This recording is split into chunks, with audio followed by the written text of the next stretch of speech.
Putri bersiap meninggalkan stasiun dan mulai memesan ojek daring untuk ke kantornya. Namun kini ia mendesah. Hiro sudah ada di lobi tunggu stasiun. Ia seperti menunggu seseorang. Putri mencoba menempel pada penumpang lain. Ia menempelkan dirinya ke tengah kerumunan orang. "Putri, saya melihatmu," ucap Hiro dengan singkat. Putri pun mulai keluar dari rombongan yang tidak banyak orang. "Bapak bisa melihat saya?" "Tentu saja. Kamu ada rombongan 20 orang. Orang yang jeli akan mudah melihatmu." Putri terdiam. "Kenapa orang ini bisa tahu aku memakai kereta listrik?" ucap Putri dalam hati. Hiro memberikan sebuah barang dari tangan kanannya. "Pakai ini," ucapnya.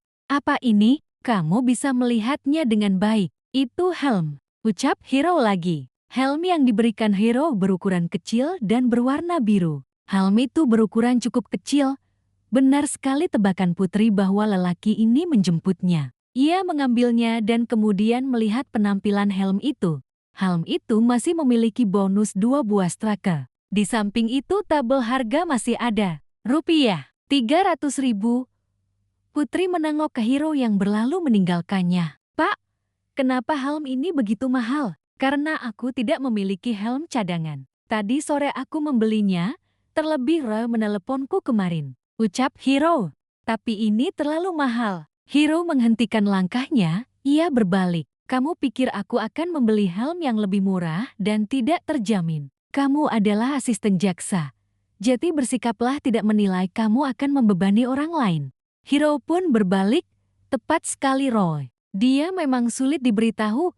"Baiklah itu tanggung jawabku," ucap Hiro dengan pelan. Mereka masuk ke dalam parkiran.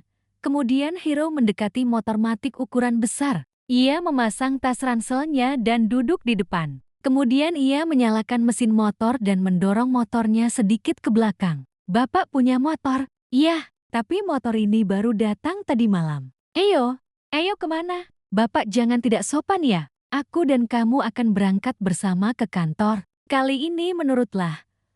Putri mengikuti kata Hiro dan melepaskan tabel harga dan striker kemudian memasukkannya ke dalam tasnya. Kemudian naik ke motor dan menyentuh jaket Hiro. Hiro pun dengan sigap menuju pintu keluar menempelkan kartu tap e-money. Motor pun melaju dan meninggalkan stasiun. Mereka segera menuju kantor. Putri sesaat bertanya, "Pak, Bapak hanya sekali pergi ke kantor. Apakah Bapak masih ingat jalan ke kantor Kejaksaan Negeri?" tanya Putri. "Aku mengetahuinya. Kamu tahu, setelah mengambil motor di stasiun Gambir aku melewati kantor sebanyak 4 kali. Ucap Hiro. "Bapak tidak tersesat?" "Tersesat 2 kali pada kesempatan pertama. Tapi tersesat adalah jalan untuk belajar kan?" tanya Hiro. Kali ini membuat Putri terdiam. "Bapak ditelepon Pak Ra kapan?" "Jam 9 malam. Dia menanyakan apakah aku sudah mengenal baik Putri. Aku jawab belum mengenal kamu. Terus, motor Hiro berhenti karena lampu merah.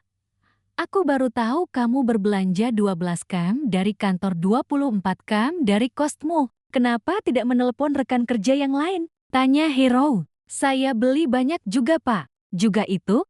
Pembalut. Bapak tidak sopan. Kenapa Bapak bertanya demikian? Kamu mengatakan itu. Kemungkinan kata itu adalah hal yang digunakan perempuan. Ucap Hiro. Ia tidak menengok ke arah Putri namun tetap fokus menunggu lampu. Setelah lampu hijau, Hiro pun memacu kendaraannya. Sepanjang perjalanan, Putri cukup takjub Hiro mampu membaca jalan. Dalam tempo 20 menit, dia bisa sampai di kantor, padahal dahulu Putri perlu 1 tahun untuknya tepat waktu dalam kondisi Jakarta. Bapak sudah sarapan? Tanya Putri diutarakan pada Hiro saat memarkirkan motornya. Hiro menggelengkan kepalanya dan melepaskan jaket dan mengambil tasnya. Di sana ada soto. Saya akan traktir Bapak. Ayo isi presensi dulu. Ucapan Hiro demikian singkat, membuat Putri menurutinya. Hiro pergi ke kantor dan menuju labi dan mengisi presensi. Kemudian menuju tablet dan memasukkan nomor NIP nomor induk pegawai. Setelah kedatangan dikonfirmasi, ia berjalan ke toilet. Putri setelah mengisi presensi ia masuk kantor dan menaruh tasnya di meja. Putri setelah mengisi presensi ia masuk kantor dan menaruh tasnya di meja kemudian mengambil dompet dan turun ke bawah. Ia menyeberang dan mendekati warung soto langganannya. penuh sekali. Namun seperti tahu, Mbak saya siapkan meja dulu ya, ucap penjual. Kemudian memanggil anak buahnya untuk menggotong meja dan bangku di belakang untuk digunakan. Tidak lama, bangku dan meja sudah disiapkan. Kamu tidak punya kesabaran. Putri yang telah duduk menengok ke samping. Bapak mau pesan soto juga? Tanya Putri melihat ke arah samping di mana Hiro sudah datang. Hiro terdiam dan duduk. Tidak lama seorang anak buah penjual soto mendekati. Mau pesan apa? 2 soto spesial dengan nasi dipisah. 2 teh hangat. Ucap Hiro memesan apa yang dipesannya. Ya Pak Bu, ditunggu ya. Pinta anak buah meminta Hiro dan Putri menunggu. Setelah anak buah pergi, Bapak pesan tanpa bilang dulu. Saya tidak bilang akan makan soto. Ucap Putri menatap Hiro. Kamu aneh. Bapak itu hanya menjual soto dengan beberapa variasi. Kamu tidak mungkin memesan nasi goreng. Ucap Hiro. Memang benar. Tapi Bapak tidak mengatakan bahwa Bapak akan menyetujui tawaran saya. Ucap Putri. Saya harus ganti celana. Aku pakai celana jeans. Aku harus mengganti dan menaruh tas. Baru aku bisa pergi sarapan. Ucap Hiro. Baiklah, baiklah. Ucap Putri menanggapinya. Sekarang saya jelaskan, kita akan pergi ke korban selepas makan siang. Ucap Hiro sambil mengambil handphone dari saku jaketnya. Yang mana? Kasus Gilang Mahardika. Kamu pikir saya memiliki kasus lain, kecuali nanti setelah kembali ke meja kerja. Baiklah Pak, kasus ini sudah tersusun Pak. Jadi kita melakukan pengajuan ke pengadilan, bukannya itu akan lebih baik. Lihat ini. Hiro menunjukkan handphone yang di layar panjangnya terdapat berita tentang kasus Gilang. Dalam berita itu terpampang judul, Menakar Peluang Jaksa, Misteri 12 Menit di Apartemen. Putri menatap berita itu. Pak, kita menuntut berita ini. Ini seperti memberikan kredit sendiri untuk kita. Ucap Putri. Hiro menatapnya.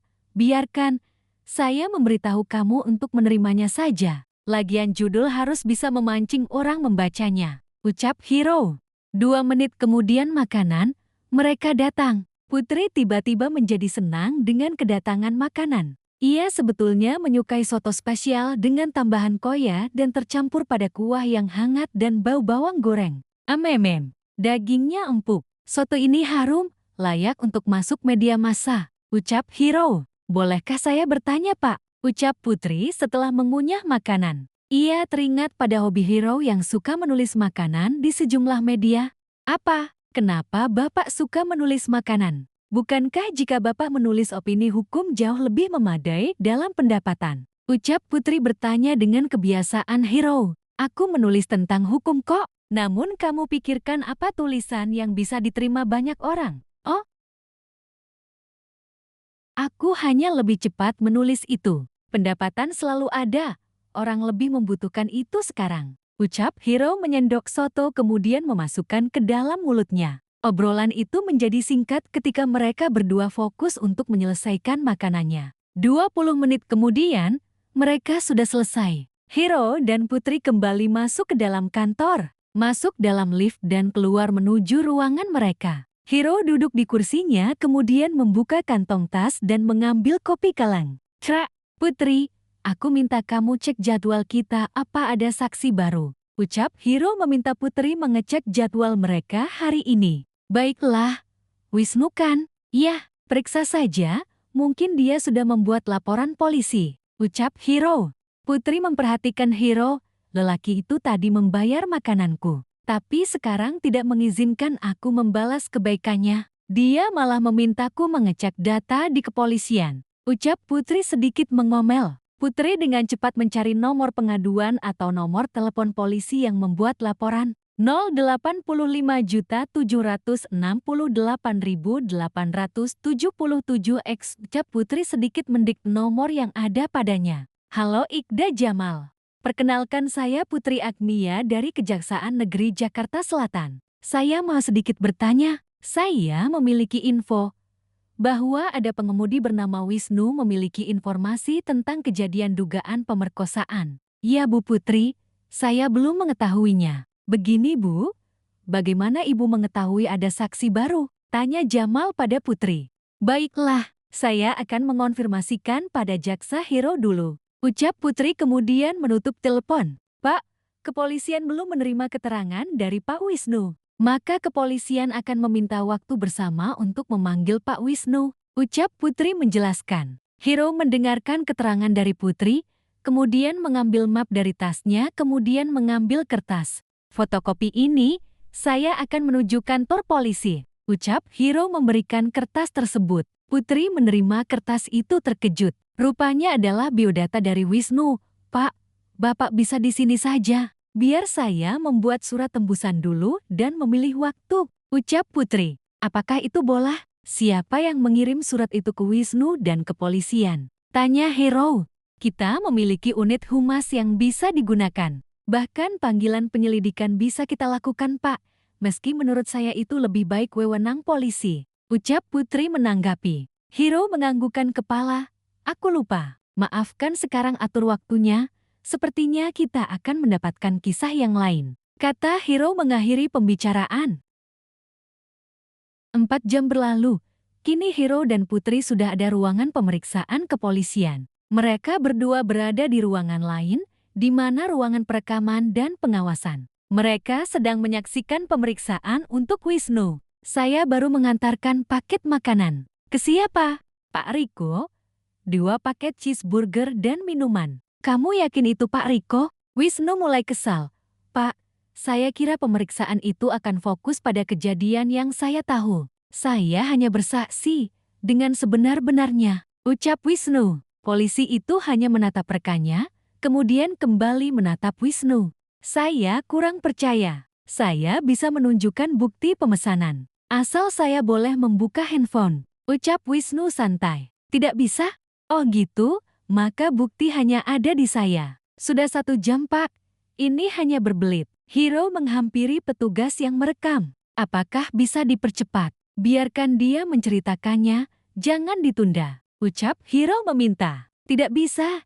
Ini ranah kami menyelidik. Bapak silakan mengamati. Kata petugas polisi menanggapinya. Hiro pun mundur dan memandang polisi itu dengan tajam. Bersambung.